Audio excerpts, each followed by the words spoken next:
The Jets Collective is on the air. The 2026 NFL Draft is officially in the books. Welcome in, everybody. My name is Jake Asman, joined, as always, with Rich Cimini and Brandon Tierney. Gentlemen, we have made it. The Jets entered night one with 2 picks in the first round. They came away with 3 picks in the first round. Darren Muji continued to make a bunch of deals. All in all, the Jets have a brand new 2026 draft class that we will discuss. As always, the Jets Collective is presented by Prize Picks. BT, Rich, how we feeling? Rich, you were at the facility, so I can't even imagine what it was like in real time watching all the craziness unfold in night one. Yeah, I mean, we're like a lot of the spectators. You know, we have a massive TV set up in the press room, and we're just sitting there watching the picks come off. And at the end of the night, the Jets officials, you know, Muji and Aaron Glenn, they come down and they talk to us. So it's a lot of waiting around, like folks are doing at home in front of their TVs. So that's, you know, they feed us very well. I think I gained a few pounds over the 3-day span, but we'll have to start working it off now. But it was good. It was a really cool experience. I think it was very obvious the Jets had a clear feel pretty good about what Muji, and we've talked about this. I think we all have, maybe varying degrees in terms of confidence, but we all look at the early returns for Muji as very good. So they had a couple of things they had to do, a couple of spots they had to address, a couple of unconventional things which will hit. But the energy right now for the Jets is through the roof. Now, it doesn't mean that these people will be right, but people who cover the draft, and that's their only job, everybody said the Jets crushed it, and I agree.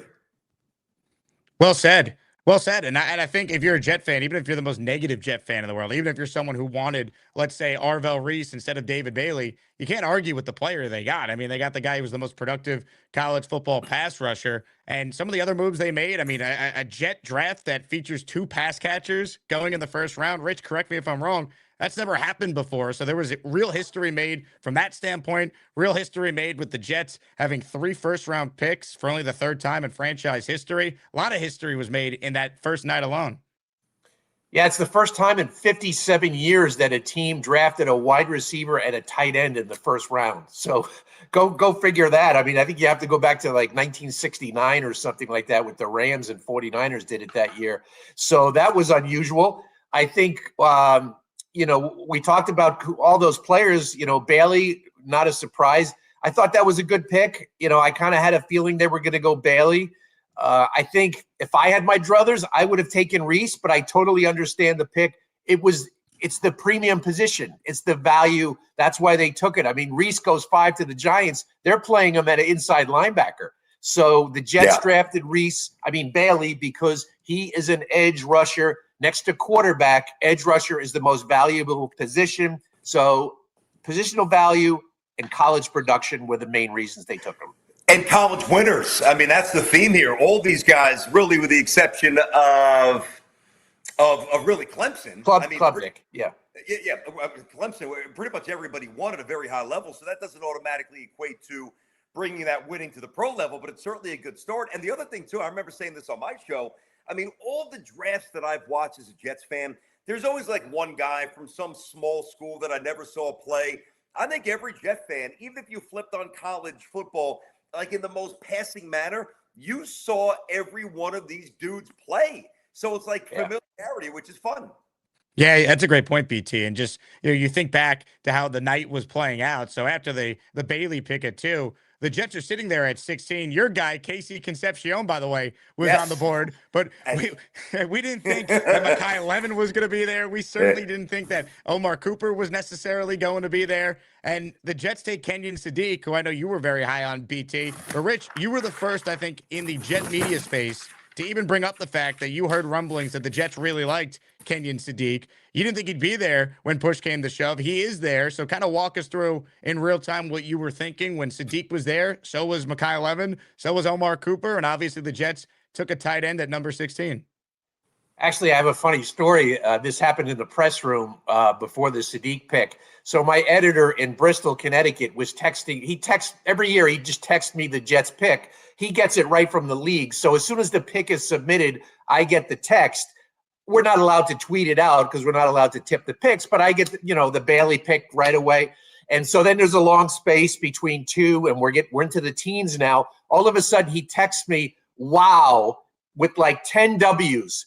And so I'm like, what? And then I texted him, what? And he texted me back, Ty Simpson. And I announce in the press room, everyone's around the TV. I go, guys, I think the Jets just traded up for Ty Simpson. And every press room, I created some false hysteria in the press room. And then he texted me back. He goes, no, the Rams. And so for a fleeting moment there, we had thoughts of the Jets trading up for Ty Simpson. In hindsight, that was never a possibility. The Sadiq pick, look, I would have gone Mekhi Lemon there. He ends up going 4 picks later to Philadelphia. He had some bad interviews that turned off some teams, maybe the Jets as well. But the Eagles are a really good organization. They thought enough of him to take him at 20. I like Sadiq. To me, he's boom or bust. He's either going to be great or he's not going to develop. Limited college production. First receiver, I'll just throw this stat out. First tight end in 15 years to go in the first round and have less than 1,000 yards in career receiving in college. So they're basing it all on the measurables, the height, the weight, the speed. That's what that pick was. I didn't want Mekhi Lemon. They talk about the some of the bad interviews. I mean, his post-draft interview wasn't exactly a real stabilizing one either. I mean, I don't know what that guy's doing. What's really happened here, guys? The Jets have gone from a mundane, pedestrian, average speed team. Jets are one of the fastest offenses in football. Now, even if Sadiq is not what, we all hope he will become, when you run a 4-3-4, you got to pay attention to that dude, which opens up space for Garrett Wilson, who's the sub 4-4, for Breece Hall, who's the sub 4-4. I mean, you look around across the board, the Jets have some dudes that can move. And now you really force the opponents to kind of pick a poison. And then if they go light, to try to stop that speed. Now Braylon Allen runs it down their throat and a little Isaiah Davis. It just opens up so many possibilities. But make no mistake about it, the Jets are electric fast all of a sudden. Jake, they are fast. They added a ton of speed. The one thing I would caution about Sadiq, and he is fast, sub 4.4 for a tight end. It's like the fastest 40 time in the last 23 years, for a tight end prospect. So the guy can run. However, he is fairly new to the position. He did not play tight end in high school. He didn't start playing until college. And he really only started 1 year. So it's going to be a little bit of a learning curve for him. I caution fans, yes, he's got a really high ceiling, but don't expect them to be Brock Bowers as a rookie. There's going to be a growing period, a transition period. He had 6 drops last year, working on the hand-eye coordination a little bit. I love his potential, but it might take a little bit of time to get there. Yeah, and look, the way I looked at it in real time, I like Sadiq as a prospect a lot.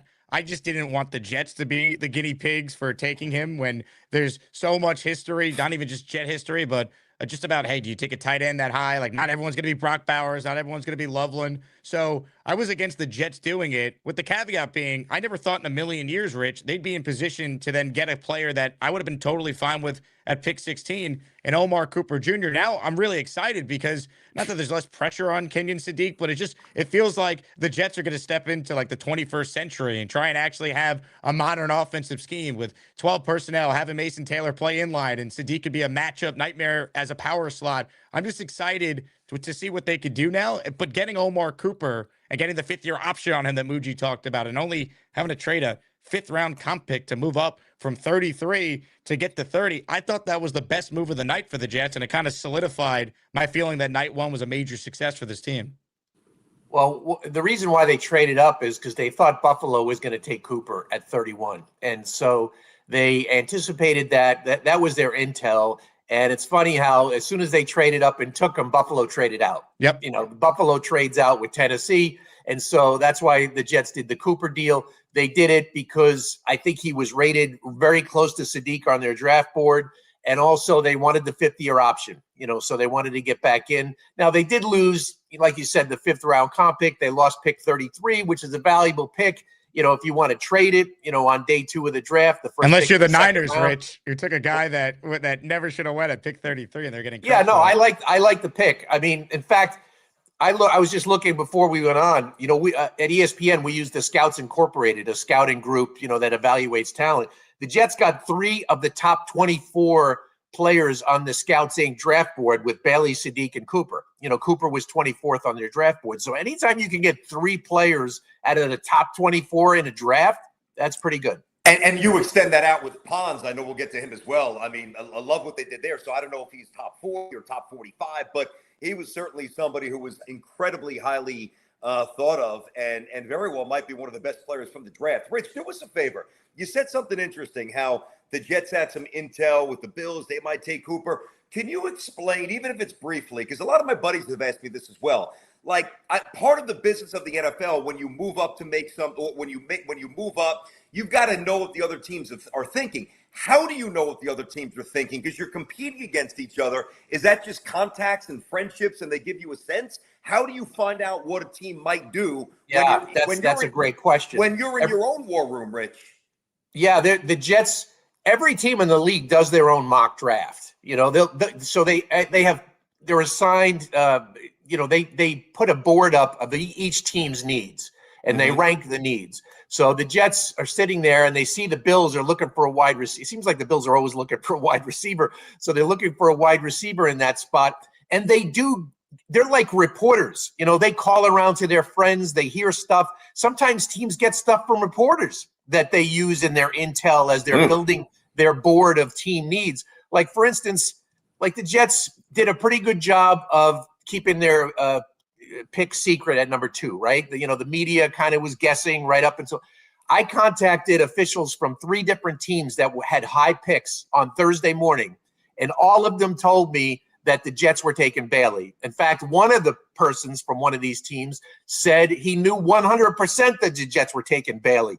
So while maybe people in the media were kind of guessing, the teams around the Jets picking knew they were taking Bailey. So word gets out. Word just gets out. It's hard to keep things secret. And so the Jets had good intel that the Bills were really eyeing Omar Cooper.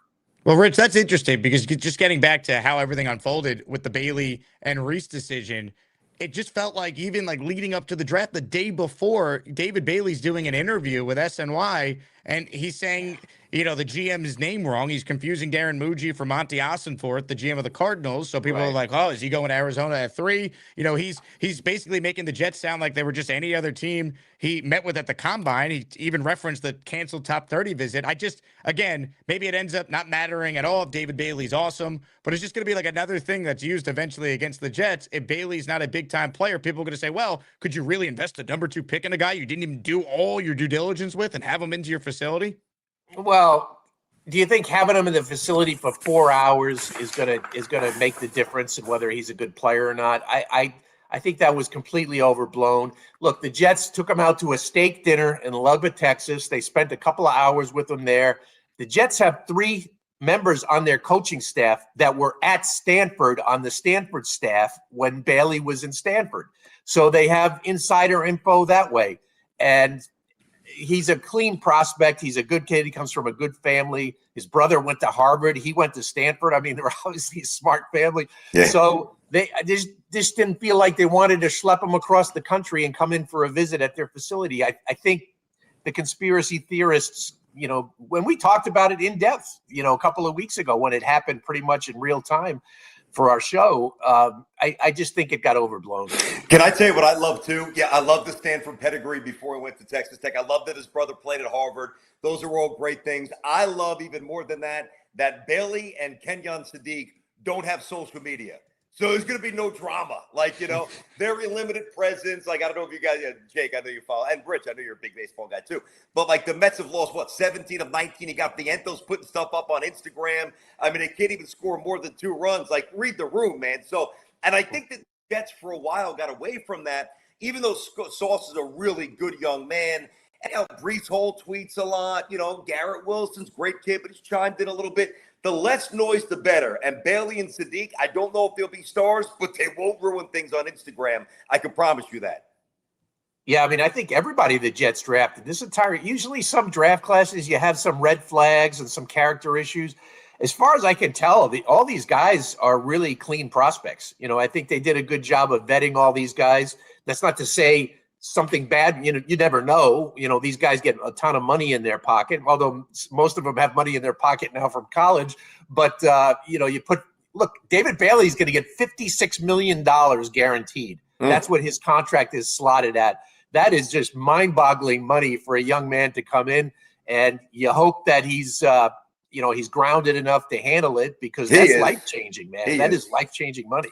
He's grounded. He's just got to be good. Like, Yeah. I'm not worried about it. He's just got to get to the quarterback. Hey, do your job. We know you're grounded. Go get 8 sacks as a rookie. Make it pay off, Yeah. Well said. Well said. We're presented by Prize Picks. We'll have a draft and jet related prize pick lineup for us to discuss coming up. If you're new around here, this is the Jets Collective. We come at you every single week during the season. We'll be live Tuesdays breaking down whatever the heck the New York Jets do in their previous game. We're with you throughout the offseason. Make sure you subscribe to the channel. And for you podcast listeners out there, the Jets Collective is available on Apple, Spotify, or iHeart, wherever you get your podcast. We're going through each pick the Jets made. We'll assign a final grade at the end, and we'll definitely spend some time extensively talking about the quarterback the Jets did, in fact, draft on day 3 and Kade Clubnick. But let's get to night 2. The Jets only had one pick. Rich, it was supposed to be at pick 44, and then Darren Muji traded down, acquired an extra 4th-round pick in a deal with the Detroit Lions. So you have that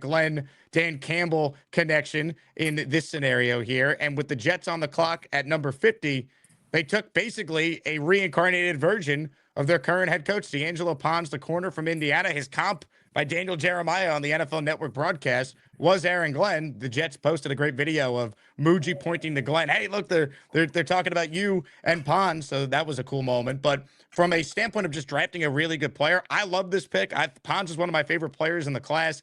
He was a gamer. He made plays. We were all watching Dante Moore against Mendoza that night in the playoff game. And first pass from Dante Moore, pick 6 to D'Angelo Pons, set the tone for that blowout win by Indiana. So I was giddy with this. I love that they got an extra 4th as well. What were your thoughts, Rich, on the D'Angelo Pons selection? I went back into my archives and pulled up the story that I wrote the day the Jets drafted Aaron Glenn, just to get wow. For Newsday. Nice. And I pulled up the height, weight, and speed, virtually identical to Pons. The height, the weight, the speed, like 4.3 something. I mean, it was all identical. It was eerie. He's a really good player. He's a first-round talent. If he were 2 inches taller, he'd be a first-round cornerback. Big plays, physical. I mean, he knocked Ty Simpson out of the game in the Rose Bowl. He's a physical player. I asked Aaron Glenn, which position is he going to play? He said they're going to cross-train him inside at nickel and then outside where he played in college. So he's going to have that. The game has changed, though. When Aaron Glenn came into the league, the receivers weren't as big as they are now. The cornerbacks weren't as big as they are now. So I researched it. Last year in the NFL, there were only 6 corners 5'9" or smaller. One of them, by the way, DJ Reed, who we know very well. So, and most of those guys were slot guys. So maybe Pons' future is in the slot. I'm not sure, but I thought it was a good pick. I thought they got good value at number 50. He plays big, as we know. And, it's not saying it's a perfect comparison here, but there's certain, certainly in the old NBA, like Charles Barkley, played like he was 7 feet. Like there's just certain people who have that extra gear, that extra oomph, and just like he lowers his pads. I think he's got great leverage, great center of gravity. He could run like the wind. And let's face it, when you talk about, and he's a winner, player evaluation, if Aaron Glenn, and obviously Muji's making the final call, but they're working in concert there. If Aaron Glenn can't identify every flaw and every asset for Pons, who's basically Aaron Glenn 30 years later, well, then Aaron Glenn's just not going to make it. I mean, that's got to be a layup, man. He's got to put on the film and immediately see either himself or a variation of that, and not just the good, but the things that would prevent you from drafting him. They didn't see much. Neither did I. When they made that pick, I didn't love the Jets' next pick, which we'll get to. That confused me. But I absolutely love. He jumped. You put on Indiana, you see him immediately hitting somebody. Yeah, the only thing maybe you can second guess a little bit. I'm just playing devil's advocate here. Emmanuel McNeil Warren was still on the board, safety. And he went 58, highly productive safety. The Jets ended up grabbing a safety later on with their last pick, but I like the Pons pick. I think he's got a chance to start. I mean, as Thomas is coming back from shoulder surgery. He played, he showed some flashes, but they got Nashawn Wright and they got Pons. So I think Pons on the outside could end up being a starter this year. Rich, do you think that the fact that the Dolphins right in front of the Jets, they drafted Jacob Rodriguez, the linebacker from Texas Tech that I know a lot of Jet fans really were eyeing for the Jets to take. Do you think that had anything to do with the trade down? I know Muji was asked about it. He said they had like 5 or 6 players they felt good about, and they knew they'd end up with one of them by moving only back from 44 to 50. But did you hear anything since about if the Jets were seriously interested in Rodriguez and similar to the Bills wanting Cooper, and then they traded out after the Jets made their move? Did the Jets trade out after the Miami Dolphins made their move and got Jacob Rodriguez? That's a really good question. I don't know the answer to that. I believe them when they said you don't trade down unless you're comfortable.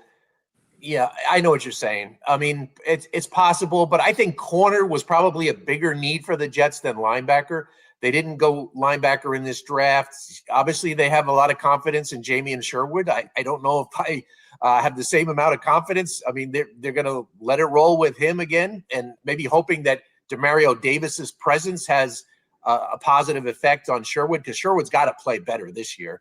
And so, yeah, that was an interesting scenario. But in the end, they get a corner who might be a starter for them for many years. As we move now to day 3, this is where it gets interesting. And let me kind of set this up by bringing up what happened last year. In real time, myself and many Jet fans despised what the Jets did on day 3. I wanted to give them the benefit of the doubt because they were a new regime, but they took Arian Smith, who was graded as a 7th rounder at best in the 4th round. You look back, and other than maybe Malachi Moore, I don't know if there's any player on day 3 a year ago that is going to have a real role on this team. And even with Moore, I don't know if he's guaranteed a starting spot. I don't think he is at this point. So that's kind of the backdrop to now setting up what they did on day 3. They started the day, Rich. They had 3 4th-round picks. They take Darrell Jackson Jr. from Florida State, defensive tackle, at pick 103. And then rather than just maybe wait until they're on the clock again at pick 128, Darren Muji makes a trade, and he comes back up so the New York Jets can draft Kade Clubnick. We'll spend a lot of time talking about Clubnick, but let's just start with the pick at 103. What was your take on the Darrell Jackson Jr. selection? He goes 103. Scouts Incorporated him, had him as the 108th prospect, so probably right about the same. So I thought the value was there. And at first glance, you're saying another defensive tackle? Do they really need another defensive tackle?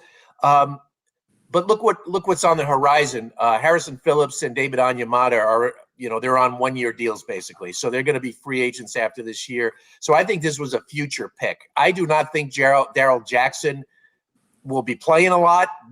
He'll probably be an inactive player for much of the year. It's essentially a redshirt year for him. He is a massive guy. I mean, he is just a big dude. He's got 11-inch hands. He's got an 86-inch wingspan. I mean, that's like a Patrick Ewing kind of wingspan.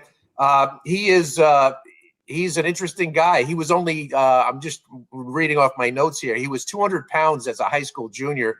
Then he got up to 340 by his last year in college. My goodness. He's just a big dude who's very strong, who needs a lot of refinement. But like I said, I think this is a redshirt year for him. It's a future pick where the position a year from now will look different than it does now. I look at the starting with him and then obviously with the safety out of Kansas State. Like I went into that day saying, all right, developmental quarterback, safety at some point, interior offensive line, obviously a guard, check. And I know we'll get back to the quarterback. With Jackson, I was kind of stunned about the quarterback, but I was also really surprised with Jackson. I walked into a diner. We were in Staten Island. My son had a baseball game, and it was right after it. And literally just we sat down before the eggs and the pickles and the coleslaw, but before the eggs came, it was literally the Jets pick right away. My son's like, "Oh, what do you?" I said, "I don't." That position really surprised me. I could even justify moving up 18 slots for a quarterback that a lot of people don't really think that they should have moved up 18 slots to get as a better move than Jackson, especially when you tell me that now he could be wrong, but that he's going to be a redshirt for the most part, just take a pass and watch. Like that's like 6th round stuff. I don't want a 4th round pick for a team that won 3 games, not really having much of a chance to suit up. I don't think that they had that luxury, and it's not so much the player. It's more what they have, other stuff they needed. That one surprised me. I wanted an interior offensive lineman there. I know they ended up taking one later, but there were some guys I thought would have made some sense for the New York Jets there. Sam Hecht, who ironically ended up going in the same spot that the Jets originally owned with the Bengals with that trade they made for Klubnik. He was the center out of Kansas State that I know a lot of people seem to like. So there were some guys I thought could have made some sense there for the Jets. I don't really even dislike the Darrell Jackson Jr. pick. I just think they didn't need to then trade up for Kade Clubnick. I get it, he's a quarterback, and maybe, Rich, you've heard their teams that were definitely going to take Kade if the Jets didn't make the move. But I think the Jets could have just sat where they were at 128, and they would have been able to draft Kade Clubnick with that pick. Yeah. One more thing on the Jackson thing. I think the old George Young, the former Giants GM, he called it the planet theory. There's only so many people on this planet who are that big, who can run around and play football. And I think Darrell Jackson Jr. falls into that category. So I think, maybe, I don't know. I didn't have a problem with it. I was thinking more down the road. I did have a problem with the Klubnik pick. I thought that was a reach. I think a lot of talent evaluators had him more as a 6th or 7th round guy. I think they feared that someone was going to take him right there in the 4th round. Now, interestingly enough, they jumped right ahead of Denver. So I'm thinking, maybe would Denver take him as a possible backup? And it turns out Kade Klubnick's college roommate last year at Clemson was Caleb Nix, the younger brother of Bo Nix. So maybe Denver thinks they have a little inside intel there on the player. They kind of fall in love with the player. They need a backup for Nix, for Bo Nix. So maybe the Jets thought, Muji probably had some information from his old team, Denver. So that's why they moved up. Otherwise, I can't see. I just thought he was like a 6th or 7th round pick. And the Jets, this is a Frank Reich pick. Frank Reich fell in love with him. We went down there. He worked him out. He spent a lot of time with him. They had good interviews with him, and the Jets felt like if we don't get this quarterback now, there's a big drop-off until the next quarterback, and so that's why they went ahead and did it. We all agreed they needed a developmental quarterback, so nobody's pushing back on the concept. It's about the player, okay? And I get it. I mean, last year he stunk. The year before he was phenomenal. Even as a freshman, he was the ACC championship game as a MVP. The year after that, he started all 12 or 13 games. He's played a lot of football. And everything that we read, and Rich, you talked about this as well, like there was a connectivity on the mental part of the game. Like they liked the way he processed the board, the way he spit back, concepts and like the brain and all that other stuff. Yeah, I mean, do I wish he was 6'3", 235 instead of 6'2", 209? Sure. But hey, listen, it wasn't like 2 or 3 moves. When you jump 18 slots, you're telling me you don't like him, you love him. And if this was a different regime, if this was McCagnon or this was Idzik, I would say, no, what the hell are we doing here? Muji, not blind optimism, but enough faith and enough equity with me. And I think a lot of Jet fans would say, okay, little unconventional, but I'm going to trust you on this one. I don't have a problem with it.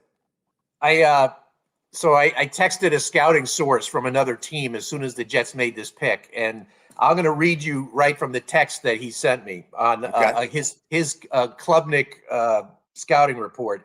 He said, put together a quality 24 season statistically, but doesn't have a particularly strong arm and has a skinny type build. He was way overhyped as a potential first-round quarterback for this year. He came back to earth this season, but Clemson also had a lot of injuries at the skill position, and his production suffered. He did persevere and finish the season all the way through in a cold bowl game at Yankee Stadium. He showed a lot of grit, resolve, and determination this year. He comes from a wealthy family, so there's always been a question about his leadership and whether he felt entitled or not. He said he's probably a backup. His ceiling is probably as a backup or a quality number 3 guy in your classroom. So that was one scout's opinion. He's a good athlete. He's 6'2". His arm strength is okay. Yeah. Accuracy. He's known for his accuracy. Even he said that on our Zoom call. He goes, I make my money with my accuracy. And so he went through a lot at Clemson. He had a fantastic year 2 years ago. Last year wasn't a good year. And the Jets are betting on his past performances, and they see some upside, and they needed a developmental guy. So you just hope he's not the next James Morgan. Yeah, well, God almighty, Morgan. Yeah, that's a good call. Wow. I think he was a 4th-round pick, Morgan, right? I mean, no matter who they took as a developmental quarterback, Drew Aller, Nussmeier, I mean, there'd be criticisms. Oh, he doesn't do this. He doesn't see the big arm, but he doesn't know what's in front of him, doesn't process well. Listen, it seemed, and I know I keep saying this, right? Muji seems to have a clear feel for what he wants.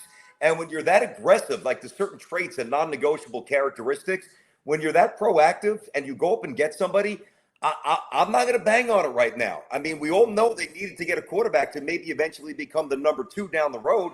Why can't it be this kid? I think it could be. Well, the way I look at it is I was never going to criticize them for any chance they took on the third day of the draft of that position. If you just go back and look, I mean, everyone will bring up, oh, well, what about Dak Prescott or Kirk Cousins or Mr. Irrelevant Brock Purdy? Tom Brady. Like you could come up with the historic outlier, but for all those guys, now start naming all the other ones as you look through year after year at these guys that amount to nothing, including the great James Morgan, who Rich was kind enough to bring up already in this episode. So there's just so many examples of that. So if Frank Reich really liked Klubnick and Bill Musgrave, who's got a ton of experience, really liked Klubnick, and Muji, who played quarterback in college before Kevin O'Connell, his roommate, beat him out and Muji converted to be a wide receiver, if they all liked Klubnick, did I like them not burning a fourth, but did I like them moving up and trading away the fourth they got in the Ponds trade down to do it? I didn't love it, but I'm also not going to freak out over it, and it's not going to dramatically impact my feeling that the Jets crushed it the first 2 days of this draft, which they had to do, and that's way bigger than taking a dart throw on a project quarterback who in all likelihood is not the long-term answer. If he develops into a long-term backup, that's a win for a fourth-round pick. Fair. Real quick, guys. I don't mean to talk too much, but I don't want to lose this point because I know we're going to move on. To me, there's an overwhelming amount of evidence there. Fourth, fifth, sixth round quarterbacks. Oh, let's take a flyer. Never works out. I get it. But and I'd love to see a detailed study on this. Think about the teams that are always throwing darts, trying to find that guy in the fourth or the fifth round. They're generally bad franchises with unstable coaches and bad offensive lines. We can't quantify the amount of quarterbacks who didn't make it because of the wrong situation, but we know that matters. And I'm not saying that the Jets are the right situation yet, but I think that the context within all those middle to late round quarterbacks that have failed, how many went to bad situations? I would guess many. Well, I'll throw this in. We talked a lot in the previous episodes about Ty Simpson and his lack of experience, 15 college starts. Well, here at Klubnick, you have a guy who started 40 games at Clemson. So he has played a lot of football. He played at the highest level. He led his Texas team at Westlake High, by the way, where Drew Brees went. Westlake High, undefeated, back-to-back state championships. The first player since Kyler Murray to do that in the state of Texas. We know what the level of football is in Texas. So he has played high-level football at times. He just hasn't been consistent. He's just been erratic. And if the Jets could bottle that consistency, maybe they have something. Rich, just to follow up on Klubnick before we get to the last two picks the Jets made, Darren Muji left it open-ended on whether or not the Jets would still add a veteran quarterback. Right now, we know the room sits at Geno Smith, Bailey Zappi, Brady Cook, and now Klubnick. As a fan, I'd rather them just basically give Klubnick a chance to compete with Zappi for the number 2 job, because if Geno Smith goes down or the Jets are out of it, I don't need to see Tyrod Taylor or Cooper Rush play. Just let me see what we have in Klubnick. I don't know if Aaron Glenn and the Jets are viewing it through that lens, though. What are your thoughts on the quarterback room? Will they add another guy to that room? I think they're studying that. They're deciding whether to do what you just said or try to bring in a veteran guy. There are really not that many. I mean, I don't think Tyrod Taylor is coming back. I just think he's got a chronic knee issue, and I think the Jets don't want to go down that road again. I mean, Cooper Rush is still out there. I personally think they need a veteran guy in the room, but I think what they're going to do is they'll let these OTAs play out. They'll see how these guys look in OTAs, and if it doesn't look great, by the time they go to mini camp in the middle of June, then maybe they bring a veteran in by then. But Bailey Zappi and Brady Cook combined career record of 4-9 as a starter. So I think you need to bring in a veteran guy. That's my personal opinion. I'll tell you the one guy that I wouldn't call, and I'm a fan. Not that they would make this call, but did you see Russell Wilson in the Savannah Bananas uniform over the weekend? Doesn't look like he's ready to come and be a backup anywhere, right? So was that real? I know he was there, but he's playing. He looked pretty thick, right? I thought that was edited. I didn't realize that was actually real. Yeah. He looked like he was gained a few lbs. He was spending some time, I guess, with the Jet beat writers, watching the draft with all the food they were serving you guys, Rich. I can attest to that for sure. All right, the final two picks the Jets made before we give out an overall grade. And if you're watching live, make sure you like the video and you are subscribed to the channel. This is the Jets Collective. We come at you every week talking all things New York Jets. The Jets, they now had two final picks after they made some trades, of course. And the last two picks the Jets made, we'll do the first one here, the offensive lineman from Miami, the guard, Inez Cooper, second team All ACC selection this past year. So the Giants took a Miami offensive lineman, Francis Mauigoa, in the top 10, and the Jets get another Miami offensive lineman here in the 6th round. What can you tell us about Cooper, Rich? Well, the right side of the Hurricane offensive line is playing in New York. So, Yep. Cooper is 6'6", 334. He's been a right guard pretty much his entire career. And I thought it was a good value that, on the Scouts Incorporated, they had him at 114 on their list, and the Jets got him at 188. So that's a really good value. They did trade up. They did trade up to get him. He's played a lot of football at Miami, a very high level, obviously. He's a big dude. And like Aaron Glenn said when we were talking to him after the draft, he said, mass kicks ass. So the Jets trying to get bigger in the trenches and more physical. I don't know how well he moves. So if they're going to use a zone scheme, that might be a big adjustment for Cooper. But on the gap runs where it's man-to-man, head to head, he should do well in those situations. I think he'll be Joe Tippmann's backup this year, and he is a self-proclaimed trash talker. So maybe that'll add a little spice to some of the Jet practices. Yeah, a little nasty in there. You talk about how big Jackson is. I mean, Cooper's got an inch and 25 pounds on him. And you watch and listen, we all watch Miami play, but I mean, am I really studying in real time the interior O-line? Not necessarily, but then you get ready for the draft, you start to dive into your homework. And this guy, he is nasty. He seems like the kind of guy, that'll spit on you, and like when that, not that you want that. I don't really mean spit on you, but you know what I mean. Like that vile, that vile, big, nasty, dirty lineman underneath the scrum. Lord knows what he's grabbing, what he's twisting, what he's tweaking. Like, and you see, I saw a lot of video of him running out of the tunnel at the U, and he exudes nasty and obviously good. So let's give it a shot. See what he's got. Well, if you want nasty, I mean, Rich, the safety that the Jets took with their final selection, his last name, all I needed to see was that. And I'm like, all right, I like it. I mean, if you're going to be a safety, have the last name Payne. VJ Payne, safety from Kansas State. Dane Brugler had a 4th or 5th round grade on him in the Athletics, the beast that I always check out. So it just feels like they got great value. 6'3", 206 pounds, 4.4 speed. I feel like for a 7th round flyer, right, this guy maybe could help you on special teams right away. And I'm actually fascinated to see what Aaron Glenn and the Jets could do defensively, because I think he's a really versatile player that, for whatever reason, was sitting there in the 7th round. Yeah, I mean, he ran really well. He's got the height, weight, speed. Our scouts people had him at 124 on their list, and so they get him at 228. So that's a tremendous value. The one knock on him is that, he is such a high cut player, being 6'3". He did miss a bunch of tackles last year. He had 12 missed tackles. So that's a lot. Obviously, the Jets have had issues with missed tackles at their safeties. So they have a really crowded safety room right now. You got Minkah Fitzpatrick. To me, he's the only lock as a starter. And then you have Malachi Moore back. You got Andre Sisco, but he's only on a veteran minimum contract. He's not even guaranteed to make the team. You got Dane Belton from the Giants, and now you have, VJ Payne. So you got 5 safeties there. So I think they've done a good job of creating competition at safety and improving their depth. He's big, he's strong, he's fast, and he's the 7th round pick. And it's a position where you got to make the room a whole lot better. So you take a shot. Yeah, it's really tough to criticize this. You love the fact that Minkah's there. I mean, if Payne's there last year without Minkah, what's he really learning? But just being around a pro like that on the film, on the field, in the film session, and I didn't watch Kansas State a lot this year, but watching some of his highlights, he is a violent guy. I don't know if he's as violent as Victor Green, popping back in the day, but I see a little Vic in him, which is a good thing. That's a good.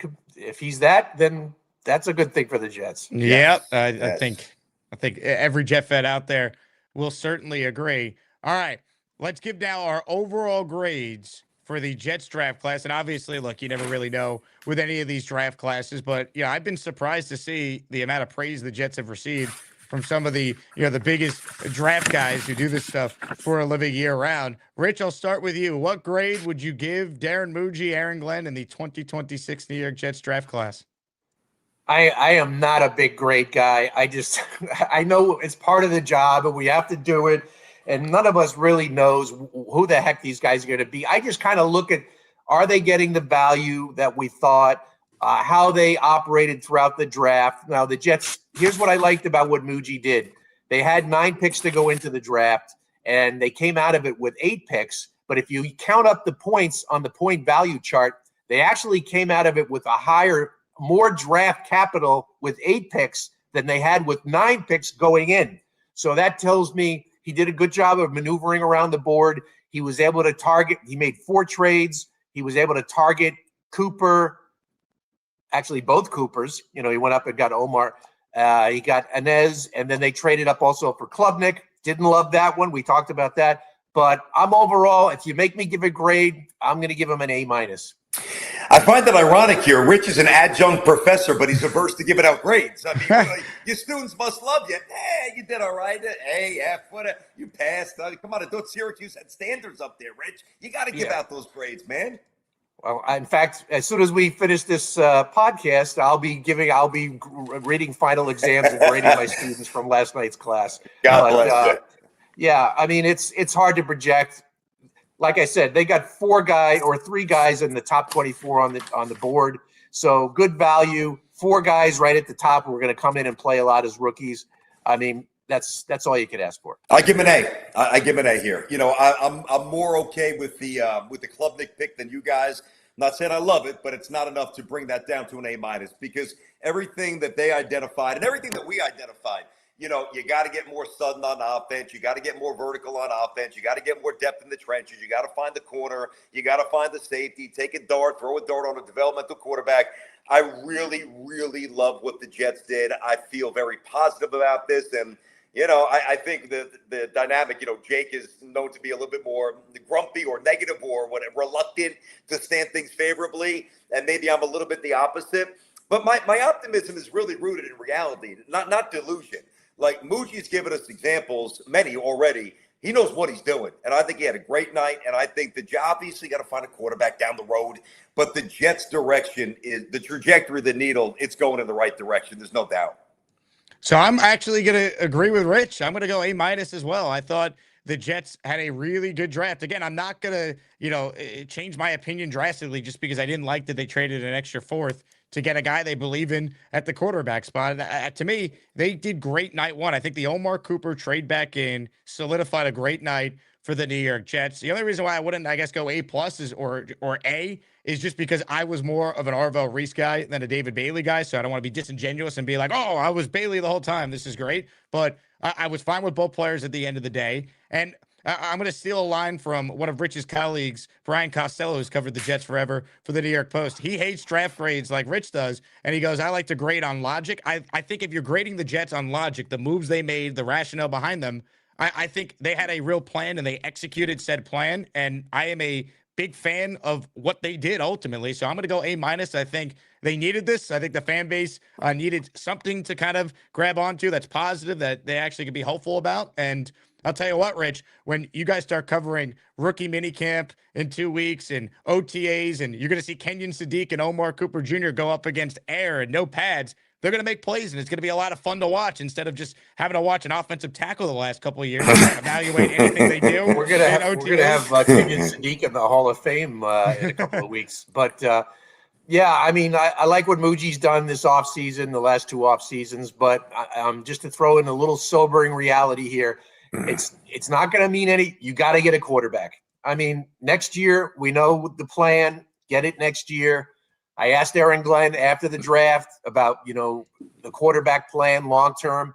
And he said the right thing. Like, he's not going to throw Geno under the bus. He said, look, I'm not going to put a cap on Geno Smith and say this is only a 1-year situation, which is the right thing to say for the coach. You don't want to toss the guy out, before he even takes a snap. So I get it. But we know the plan here is to get a quarterback next year. And until they do that and get the biggest piece to the puzzle, then the Jets are still going to be the Jets. You know, they got to get the quarterback right, and that will separate them from all the previous regimes. BT back with us here. The connection dropped out. There you go. I'm good, right?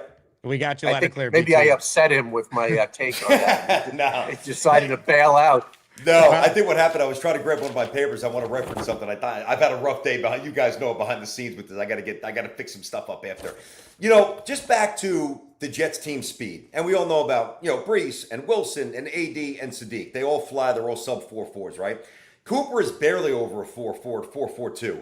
And you look at even somebody like Mason Taylor, and he's not Kenyon Sadiq, but at his pro day, he ran a 4.59. And the NFL tight end range the desired range is really 4.65 to 4.7. And, you know, I'm not saying that Taylor's always a 4.59, but he did literally run that. And even Braylon Allen, who, you know, he had a high-end speed of 21.3 miles per hour and was one of the top, you know, and Isaiah Davis, one of the top 40 times at the combine when he was there, top 20. Like, I know, I get it. Geno, quarterback, but for the first time, guys, in a long time, I really don't think we'll be sitting there in the second quarter with 4 minutes to go and it's 13-3, 16-6. Jets are going to move the ball this year, man. Jets are going to score some points. Now, I know next year's next year with the quarterback. This offense is going to be interesting. Well, I'll say this. I think what this draft has done is it has completely eliminated any excuse for Aaron Glenn and this coaching staff. They're going to be here for 2027 and get to actually cash in on these 3 first-round picks. And what we think, and I say that we think, we don't know, because look at this year, will be a much better quarterback class. Because objectively speaking, no matter how any Jet fan feels about Geno Smith, and again, he wasn't my first choice, he can complete a pass. He's competent. He's 2 seasons removed from throwing for 4,000 yards. I mean, Geno Smith blindfolded is better than Justin Fields. He's better than an injured Tyrod Taylor, Brady Cook. The Jets actually have a solid offensive line. They have a 1,000-yard running back. They're going to get Braylon Allen back. They have Garrett Wilson. They added Sadiq and Omar Cooper to A.D. Mitchell and Mason Taylor. Again, if Frank Reich is not completely washed, I think he's an upgrade over Tanner Engstrand. Like, at the bare minimum, Rich, if the Jets can protect Geno, I think they can have a competent offense, and they're not going to be completely unwatchable like they have been so many years during this 15-year playoff drought. I mean, it's been the worst offense in the league over 15 years. I mean, that's indisputable. I mean, the statistics bear it out. They have to be better than that, and I think Frank Reich is the key, right? How's he going to use these tight ends? He's got really 3 tight ends. We haven't even mentioned Ruckert. Ruckert's a good blocker. So how's he going to use the tight ends? How quickly is Cooper going to come along? I mean, Mitchell and Garrett Wilson, we know what they are, but you need a third receiver. How quickly will Cooper come along? Rotating the running back. So they're going to throw screen passes this year to Breece Hall. It seemed like nope. Now, maybe that was a Justin Fields thing last year. He just didn't throw the ball to Breece Hall. They have to incorporate him into the passing game. So the Jets have to be better coached this year. Otherwise, it's going to be another miserable year. The pieces are in place. They do have a very promising supporting cast. And I think Geno is a significant upgrade over Justin Fields. Now, is he going to throw a lot of interceptions? Yes. Geno's going to throw picks. That's who he is. He's a gunslinger, but at least he'll take chances and he'll push the ball down the field and he won't be afraid like Justin Fields was afraid. And think about the offense, and we're all kind of in agreement that it's going to be more explosive, much more aesthetically pleasing to watch. Now you mix in a terrific young punter who's phenomenal, special number 1, and sorry about that, guys. And then, Rich, I wanted to ask you this: the kicker that they signed from BYU. Any intel on him? Do they really love him? Like what? I don't have any intel on him, BT. He's got a shot. I mean, because this kicking situation is wide open. There was some talk that maybe they would draft a guy. They didn't. Cade York, I don't think is the answer. We talked about the whole Nick Folk thing. I thought they dropped the ball on that one. But the kid from BYU has a shot. Like, it's a good place. If I'm a rookie free agent kicker coming out of college, the Jets are the team I'd want to sign for because you're going to get a great opportunity. No doubt about that. We're going to do some questions coming up at the end here. Real quick, gentlemen, before we get to this fun prize pick lineup that I made to get your thoughts on. Everyone's going to be talking about the 2027 quarterback class. The three of us will spend, I'm sure, hours upon hours all throughout the next year talking about the latest there. But as we enter 2027, feels like all the mock drafts already have Arch Manning as the top prospect coming out, Dante Moore as well. Rich, what are you expecting? Is this going to be another one of those, suck for Sam type of storylines that surrounds the Jets all year in regards to this time marching for Arch or whatever the saying will be for the top quarterbacks? Yeah, I mean, I remember the 2017 season, and Josh McCown was the quarterback, and the whole narrative all year was the suck for Sam. At ESPN, I had to write a story every Monday on how all the college quarterbacks did the previous weekend, like Rosen and Allen and Sam and Mayfield. It was like a weekly update and this long march toward the draft. I don't love it, but it's probably going to be the narrative because the experts are calling this maybe a historically good quarterback draft. Someone told me that maybe 12 quarterbacks could get drafted on the first, 2 to 3 days. No chance. There could be 5 in the 12. first round. It could There's be gonna be 12 historic. Hall of Famers. Yeah, I know. 12 Hall of Famers, Rich. I can't stand hearing this. Like, I hear this every year. I didn't say Hall of. I just said drafted. I know. Yeah. I'm being facetious. I got you. I'm just messing with you, Rich. But what I'm saying is, like, until Dante Moore puts on 15 pounds, until Arch Manning actually plays like Peyton or Eli, let's tap the brakes. Like, I'm not going through this year. I'll watch these teams and I'll pay attention.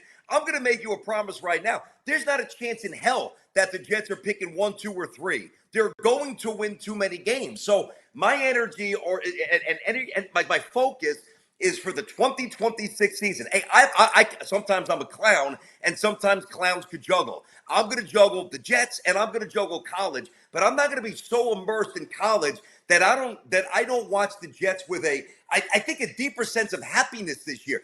Arch, man, if it was Arch Jones, I mean, what has he really done at college? Let's call it for what it is. Let's be real. You grossly overrated. Arch Manning against the Buckeyes looked like a scrub, and that needs to be said. So, well, hold on. That was like a scrub. Yes, but that was the Ohio State defense that had 4 picks. I mean, they were the best. They were a historically great defense. Mendoza only put up 14 points against them. I understand. No. I know, but what I'm saying is, and I know that they were on him and they were pressuring him, and he was probably speeding himself up. I saw him short hop wide open receivers. Did you watch him the last 7 games of the year? Because again, I'm with you, BT. He's got to prove it. But by the end of the season, Arch Manning was playing as well as any quarterback in the country. That's why there's hype around him. Understood. But what I'm saying is the hype was unjustified and unnecessary early. He's had one half of one good season.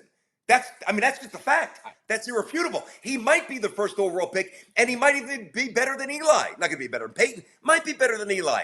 But come on, enough of this. It's just, I think it's out of control. I think it's. I agree with both of you guys. I agree with BT. He is overrated because of his last name, but I also agree with Jake. He did play much better towards the second half of the year.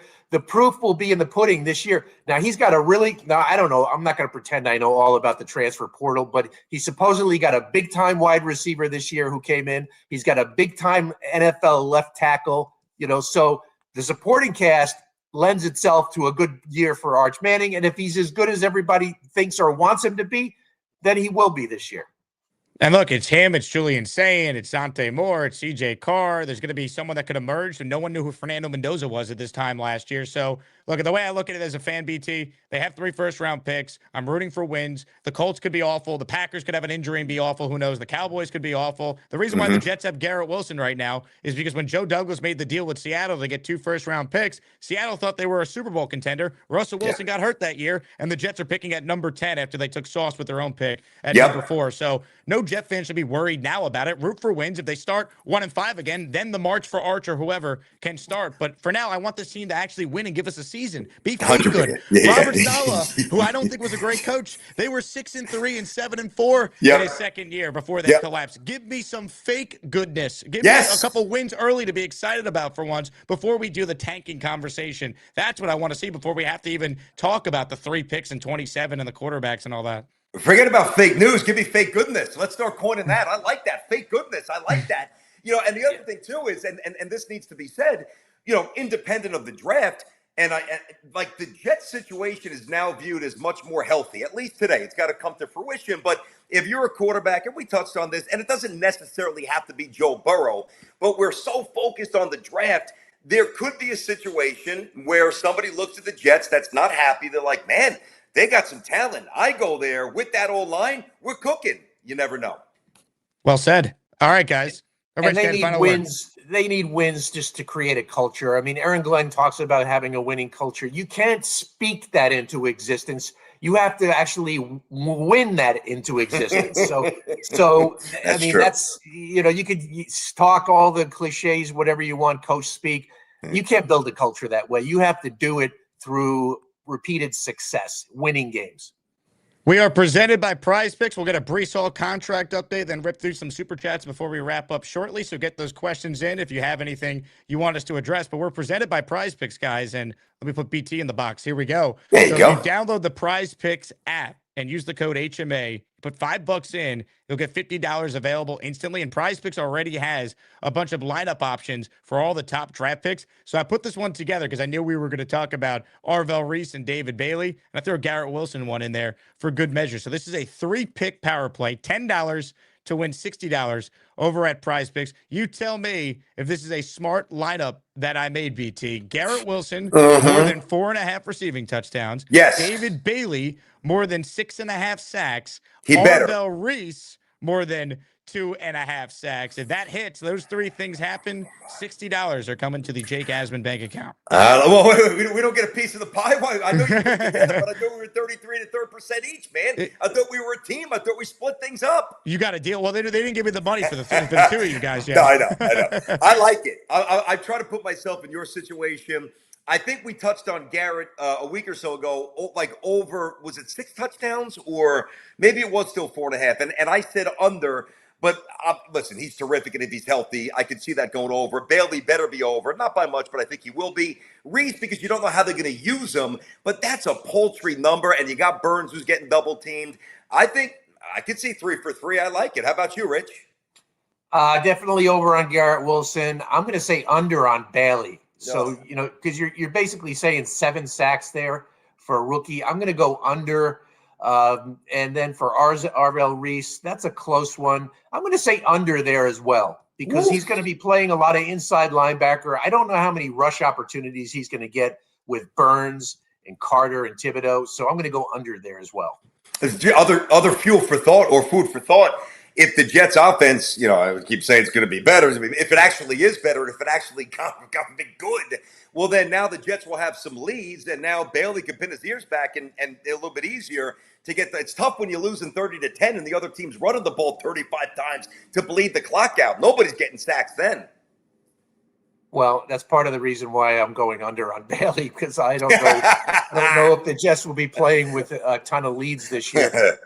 So under on Bailey for me and Reese, but over on Wilson. Make your own Prize picks. Make your own lineups. Download the Prize Picks app. Use the code HMA. Shout out to Prize Picks for sponsoring the Jets Collective. All right, before we get to the super chats, Rich, do you have a Breece Hall update? We know the Jets and Breece Hall were supposed to get a deal done. It didn't happen before the draft. They used the franchise tag on Breece, but I know you asked a couple questions to Darren Muji about the latest with Breece. Yeah, he was a little evasive when I first asked him that question, but it's on his things to do list. They thought, according to Muji, they thought they were in a good place before the tag deadline, and then they put talks on hold once they tagged him. They have 11 weeks. Basically, it comes down to 11 weeks before the deadline. If they don't get a deal done, he'll play on the tag, which is $14.3 million. To me, it shouldn't be that complicated. I mean, you got the Kenneth Walker contract. He's got 3 years, $43 million. He is basically playing for the franchise tag. It's $14.3 a year. His first 2 years are guaranteed. Basically, the Chiefs gave him 2 franchise tags guaranteed, $28.7 million. I got to think the Breece Hall contract is very, very similar. The one wild card, you have 2 running backs who are looking for new deals in Jahmyr Gibbs and Bijan Robinson. They're obviously going to be over Breece Hall, but do they raise the ceiling and then bring Breece up with him? That's the question. I think it should. I'm not ready to say yet that they're going to get it done with Breece Hall. I wonder how much he really wants to be here long term. I wonder, but then you also have the injury factor. If he plays for $14 million, he's probably leaving another $14 million in guaranteed on the table. So there's the injury risk as well. So I'm not ready to say they're going to absolutely get a deal done with Breece Hall. I hope they get it done. I think they'll get it done, but Rich, you're the information guy with this, so I think you nailed it. But my other question would be, forget about Hall. Do they view down the road the tandem of Allen and Davis interesting enough where they would actually, they would go into a situation comfortably without Breece, thinking those two guys can get the job done? Yeah, neither one they've both shown little flashes here and there. And then Allen hurt the knee last year when they had him, for some reason returning kickoffs, and then he hurt his knee. And Davis showed a couple of flashes toward the end of the year. So I would say probably not as like the number one running back for either of those guys. If they moved on from Breece, I would suspect they would go and draft one next year. Super chats. Now's the time. Kyle Clifton starts it off. He writes in for Rich. New York Jets were said to do extensive work on Cole Payton. He went at 178. Was that at all a smokescreen? My buddy Neil thinks they panicked, went off board, and overdrafted Klubnick. Your thoughts? Well, just because, they do extensive work on all these players, some more than others, obviously, but just because they do extensive work on a guy doesn't mean he's way up on their draft board. It's called due diligence, and they do work on players that we never even find out about, So I just think that they felt there was such a significant gap between Klubnick and Payton, and also Nussmeier. How about Nussmeier going in the 7th round to the Chiefs? I think there was some injury concern there with his spine. He had something going on there. And I heard his interviews weren't that great. So the Jets clearly had Klubnick way above Nussmeier on their draft board. He's also not a really good athlete, Nussmeier. Not as good as Klubnick. Klubnick's actually a pretty good athlete. I think he ran 4.69 at 6'2", so he can move around, pretty decently. Cole Payton is a really good athlete. Some people thought he could have been like a Taysom Hill type of guy, but the Jets obviously felt otherwise. There's actually video of Kade Clubnick outrunning David Bailey when Bailey was at Stanford. So I saw that. I saw that today. I did. We'll have to pull the all-22 and play that on a future episode. Asman writes in, the Dream 3 at lunchtime. Thank you, Asman. Cade gets his chance this year. No holdbacks. Why not? Let's be open to the opportunities in front of us right now. Look, if Brady Cook's going to play games, Kade Clubnick is going to find his opportunity at some point to play. Ironically, the year we were all so concerned with the health of a starting quarterback and whether or not, this player would be able to make it through the year was the year Rodgers was coming off the Achilles. In 2024, he actually started all 17 games. Go figure. But Rich, this covering the Jets as long as you've been around. Kade Clubnick's going to play at some point. The Jets always have multiple quarterbacks that start for them. You can write it down right now. There'll be at least 3 quarterbacks who start for the Jets this year. That's just how it goes. Look, Geno is the guy. They're going to ride Geno. And Geno's a durable guy. He doesn't really get hurt. So they'll ride him as long as they can ride him. And if they get eliminated with a few games left, then they'll go to Klubnick. Like, why not at that point? Give him a chance assuming he's progressing and absorbing the offense. And I suspect he will. Then you give him a chance to play. You think Geno's going to be a good leader for this team, guys? I do, and I wouldn't have said that a few years ago, but I think he's matured a lot. The first time through, frankly, he was immature. He had a couple of off the field things. The thing with IK, I don't think he was a good leader back then. And maybe Geno would even say the same thing. I think he's matured a lot. He's 35. From what I'm understanding, he is taking a leadership role. So I think it's encouraging. Next one is from Curly Norman, who says, over under how many games blown by the Jets kicker this year? Last year, Nick Folk's the reason why essentially they don't have, the number 1 pick. And this year they don't have Nick Folk, and I'm already fearing for the worst, but I hope that is not the case. We talked about the kicker situation earlier, Curly, if you want more analysis there. How about this one from Doc Jetfan, who says, fellas, was there ever any conversation about leveraging the 3 forts to move up for Jermod McCoy? They could have stashed him in 2026. If necessary. So this was the Tennessee corner who was thought to be maybe a top 15 player and he ended up sliding all the way to day 3. Rich, do you have any insight if the Jets were interested at all in McCoy? Well, they passed on him a couple of times. Well, once they passed on him, they took Pons, and I think once they got Pons, they felt that they were okay. They still have a young player in As Thomas. They still have Quantez Stiggers, who I thought had a couple of flashes last year. He's a bigger type corner, which Aaron Glenn likes a lot. So, and then they have Brandon Stevens coming back. They got Brownlee in the slot. So I didn't, the knee situation with McCoy, he may need another procedure. Yeah. So I never really thought that the Jets would take him in the 4th round. They don't have that luxury. They're on a very different timeline than, like the Bills or, the Chiefs or the Niners or, the Eagles, good teams. Like they can't do that. Yeah. Alan checks in. How about a Bills fan watching the Jets collective here? We appreciate the super chat, though. Alan's Alps, thank you. Jets GM was the adult in the room taking Bailey. Cooper was excellent, and Pons was the best corner in the draft. Absolutely a master class by the Jets. How about that? A Bills fan praising the New York Jets draft. I want to hate Bills fans the way I do Patriots fans and Dolphins fans, but I can't. And I don't even try to reconcile that anymore. Like I just accept it because their torturous past, not nearly as torturous as us, but it's not that dissimilar. I don't know. Like when a Bills fan says something nice, I accept it. When a Patriot or Dolphin fan says it, I tell them to go to hell. Not interested. I don't like Bills fans because I had an awful experience at a game. I went to a Jets-Bills game, Thursday Night Football 2016. They actually won that night. Fitzpatrick back in Buffalo played great. One of the only good moments of that season. And I was harassed the entire game by drunk Bills fans. It was early September. Weather was still nice. And it was so bad, BT, that me and my brother and my friends who were at this game, we drove up from Ithaca to go. We had to take our Jets gear off leaving in the parking lot because we didn't want to be harassed any longer by the fans. So I will never forgive the Bills fans. I know it's not everyone, but I'll never forgive the Bills fans for that. So because of that, I will always root against the Bills. I remember that's different. You mentioned that game, Jake. So I'm walking into the press gate like a few hours before that game, and there's some Bills fan. He had this forlorn look on his face, and he had a sign that said, "Our playoff drought is old enough to drive." By that, it was 16 years for the Bills fans at that point.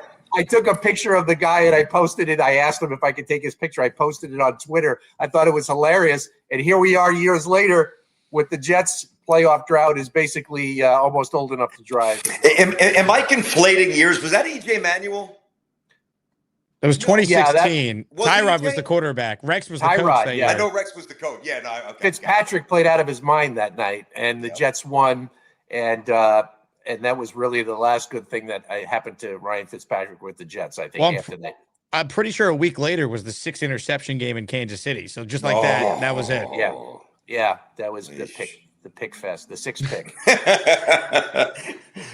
Let's rip through these last couple of super chats. Thanks everyone for being here. We got over 535 people watching live, which is a monster number for the middle of the day. Nice. On a YouTube show. So appreciate everyone who's here live. If you're not here live, make sure you're subscribed to the channel, and we'll be with you every single week here on the Jets Collective YouTube channel. Big Fella says, with the success of the special teams unit, does Herb Charles make the team? In my humble opinion, he won't be here. All right, Rich, break down the early projected 53. Is there a slot for Herb Charles?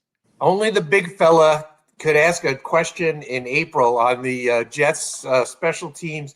So, yeah, it's going to be tough because, I mean, what are you going to carry? 6 receivers? And so you already know, Arian Smith is going to make the team. I mean, they're not going to cut a 4th round pick. So you got your first 3 guys with Wilson, Mitchell, and Cooper. And then you got Isaiah Williams, who is going to make the team. And you got Arian Smith. So that's 5 right there. How many? I think you need another receiver type guy in there. Williams and Smith are special teams kind of receivers. So I don't know if they'll carry Charles and he's coming off a major knee injury as well. So that's going to be a close one. I agree with the question. I don't think it's a lock by any means. Herb Charles. I never thought we'd get an Herb Charles question. Thank you very much to the Big Fella for that. Dion says, Gino, 3,696 yards, 20 touchdowns, 14 interceptions. Better or worse? BT? Better on the yards, better on the yards, better on the touchdowns, lower on the picks, better across the board. That's a good year for Gino. You're optimistic. I love it. I am. Rich? Yeah, those numbers are pretty I could see him being right around those numbers. Yeah. I definitely could see him throwing between 22 and 25 touchdowns. I think they're going to run the ball more than people realize, too. I know they have all these weapons, but I think the different alignments they could have, if teams are trying to be prepared for the weapons on the outside, that's when Geno can audible and you go to Breece Hall and Braylon Allen and hope you could get some matchup advantages there. Sean writes in, go Jets. We could turn the ship around. He also follows up and says, Breece honestly is the key to open this offense up this year. Hope he stays long term. I mean, if he's healthy, Rich, I think he could have the best year of his career now that he actually has, an offensive line in front of him. And Geno Smith is going to, I think, open things up because teams might have to actually respect the forward pass, a novel concept. Yeah, I mean, Breece, I thought he was underutilized last year. I thought they could have used him more in the passing game. He did have the 1,000 yards. I don't think it was his best rushing year, though. I think he actually was, as a rookie, I mean, he was running great, and unfortunately had the major knee injury. I thought he left some yards on the table last year. If you look at some of the metrics, the detailed, advanced level stats, but he's still a good running back. Let's keep going here. Veteran Jet fan writes in, who were the Jets trying to trade into round 3 for? This is a good question because Muji did say after night 2 that they had some talks about coming back up and making a deal. It didn't happen. Any insight, Rich, from what you've heard on who the player Maybe it was Kade Clubnick. Who knows? Could have been Allard? I don't know that. He did say they were trying to get in there. I would suspect, I'd have to look at the draft board and see what, the way the draft fell. But he did admit they were trying to. GMs hate going an entire round without a pick. It's just they get antsy, and I think he was definitely trying to get in there. Rich, do you have a sense? Have you heard, what the first couple of games of the season might look like? We know the opponents. Any innuendo? Any, anything going on? I do know. I just have a funny. Could it be Jets at Titans to open up? I'll see you in Nashville. Let's go. Bob Saleh. Could it be Jets and Saleh? It seems like that revenge theme goes every year. Last year we had Jets and Rodgers, so maybe Sam versus Zach Wilson when in 2021. I don't care what I have to do to try and get this bet placed anywhere. I'd be stunned if they're not going to Nashville week 1 against Saleh. Stunned. Wow. That would be an interesting one. A couple of years ago, they were in Nashville week 2, right? Because I was out there for that Jets trip. That was week 2. Okay. And they won. Ralphie writes in, what are we doing with the $47 million in cap space? Are we extending Tippmann, bringing in free agents? Ralphie, we'll definitely go more in depth on this in future episodes. But Rich, is there one thing you could quickly highlight that you think the Jets will do with some of this leftover cap space they still have? Well, I think they would like to extend Tippmann, but that probably won't be until like a summertime thing. And then they could roll over the unused cap space into next year. I mean, they're already going to have $100 million in cap space next year, which is just an insane amount of cap space. You always want to keep extra money just in case. Like we said, could they sign a veteran receiver? I could see that. Could they sign? It won't be AJ Brown. Obviously, he's going to the Patriots. Could they sign a veteran quarterback? Yeah, but it'd only be for like a couple of $1 million. So they're going to have a ton of cap space left over. Big fella with another super chat. He goes, Rich, do you think the Jets moved up because they wanted to get ahead of the Indianapolis Colts to draft Klubnik? Well, you mentioned Denver earlier. Were the Colts linked to Klubnik at all? The Colts were right there too. So yeah, that could absolutely be a possibility. The Colts are obviously they have Daniel Jones. They're pretty committed to him, but Richardson's on the way out. And so they need a young guy in the pipeline. So quite possibly, yeah. Big fella's dialed in, man. Big fella's into it, man. He's all about it. Very nice. He's the man. Big fella is a longtime listener of mine. He is a great Jet fan. This one is from Thunder Lips. He actually gifted what's called 5 memberships. So I haven't explained what the process of membership is actually like to BT or Rich, but basically it's just another way for people to support what we do here on the channel. You'll get a badge next to your name. I'm working on making some cool Jet and Jet Collective related badges. Your comments will be highlighted in the chat for people to see, and we'll have some other cool perks. So Thunder Lips, you're the first to actually gift 5 memberships to the community. Yeah. What I do on my show, guys, is I usually play a different drop. It's a Jet chant, something funny. So I pulled this from the Jets draft over the weekend. Are you a happy guy? Oh, my goodness. Let's go. We're all happy. Yeah, we're Thunderous. happy. 5 Happy. gifted memberships. That was That's Woody good. yelling at Frank Reich when they took Kenyon Sadiq. So, Rich, you're 1,000% spot on. That Sadiq pick does not happen unless Frank Reich was all about it. Are those our first 5 memberships for the channel? Those are the first. Awesome, dude. All That's right. great. Very All right. nice. Awesome. This one is from Benjamin, our final super chat here. Concern on the 27 QB scouting with the Clubnick pick, question mark. Go IC. Oh, Benjamin and IC Bomber. Go Bombers. Love that. Rich, I don't think they were concerned about next year's QB class. I just think you draft a quarterback every year when your starting quarterback is going to be 36 and he's on essentially a 1-year deal. You got a guy in the pipeline. They didn't take anyone last year. Yeah, absolutely. I think they were absolutely determined to get one in this year's draft, which probably explains why they made that such a big trade up. It's the old Ron Wolf theory, the great Packer GM who's in the Hall of Fame. Always take a quarterback.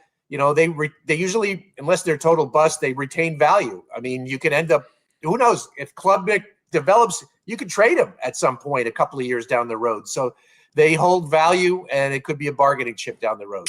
I don't know if it's going to be apples to apples, but think about years ago when the Pats had obviously Brady, Garoppolo, Jacoby Brissett. Maybe some sort of replication there. I mean, that would be optimal, but you never know. And no, to me, and it's a really good question. To me, it's not a referendum on, well, 18, because a lot of people think it's a ridiculous move, and I'm more okay with it than most, but I get the criticism. Boy, that's an aggressive leap for a quarterback that nobody really saw coming. That should not cloud, in my opinion, how anybody views their ability to, with clarity, kind of navigate the 27 quarterback crop. I'm not worried about that at all. Yeah, me neither. Guys, what a show. Rich, I mean, is there a sense of relief for you as a reporter that the draft's in the books? I know, Rookie Minicamp is on the horizon now. I mean, from my point of view as a fan, it's like a nice sense of relief. And again, I feel like BT and I are excited again about, the direction of the team. So what does it feel like from a reporter's lens? Yeah, I mean, it's a long weekend. It's a long 3 days. They're late nights. It's 1:00 in the morning. I didn't get home on Saturday night until I think about 10 or 10:30. And I really I think I mentioned this on last week's episode. It felt like we were building up to the draft since last November when they traded Sauce and Quinnen on the same day. So it was like this long buildup, and then it finally happens. So there's a little bit of a letdown after it's over, but I'm thankful just to take a break, take a breather. My softball season has started, so I got to get into that a little bit, got to get into shape a little bit. So, that's what I'm focused on. Well, what number is Cimini getting penciled in on with hitting the 2-hole? What, you Judge? You Ben Rice? Who are you? Well, we're still in preseason, BT. So we're practicing. We got a scrimmage on Thursday or Friday, and so next week's the opener. I'll let you know. Nice. By the way, Jake, how was Pittsburgh? I saw your producer getting some great video and audio, and I saw the shots from the bar. You have a good time out there? Yeah, great turnout of Jet fans. I was just thinking, though, as we were there, I'm like, man, this is going to be even bigger a year from now. They potentially have a new coach. They're going to likely take a quarterback early, 3-1s. It's just as much fun as Pittsburgh was. The excitement was always going to be capped, I think, because we all knew, in all likelihood, they're not finding their long-term answer at quarterback in this draft. But next year's going to be crazy in D.C., so I'm already looking forward to that. If nothing else, there's energy, and again, different degrees of optimism / delusion / self-loathing, hating, miserable Jet fandom. But it does seem that the worm's turned a bit. I'm not saying the Jets are back because it's been so long, but man, I'm pretty enthused, and I'm not afraid to say it. I like where the Jets are right now. I really do. Love it. We're going to be back next week talking all about it. BT, I got my Knicks cup here. I'm going to the Garden tonight. So you going? I appreciate you guys being able to record this episode early today so I can watch the Knicks hopefully, win Game 5 later. Dude, if they don't run the offense through Kade again, who looked like Magic Johnson the other night, hitting guys cutting on the baseline with 10 assists, then we're going to have a big issue. Then I'm going to destroy Mike Brown tomorrow on Unleashed. But I think the Knicks win by about 12 or 13 tonight. Have a good time.